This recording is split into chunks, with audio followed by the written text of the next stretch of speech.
市府伫中正路、府前路口无强制机车两段式倒弯，为期6个月试办以后，高雄局分析试办的路段事故并无因此增加，所以进一步宣布伫永康大湾路、府前路一段扩大试办。市长吴伟霆嘛专程到场会勘并听出简报，预计12月23正式实施，共款为期6个月。我们议会以及立法院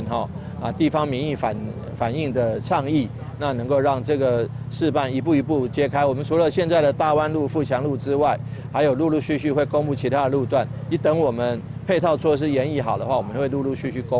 公布那同时来进一步优化台南市的这个交通状况，也让我们因为台南市目前为止还没有捷运，所以很多机车族，全台湾有1400万辆机车，光是台南市就135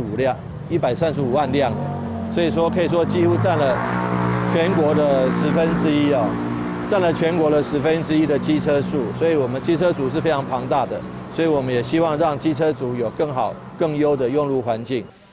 对此，立委林义嘛出席会勘，强调照驾驶提前完成课评等话，依照路面的标示，有外当安全行驶。所以，高局将对12月23开始，就将移除台湾路、府前路一段路口机车爱强制2段式等话的标示，嘛请机车驾驶注意。台南新闻军旗何超邦采访报道。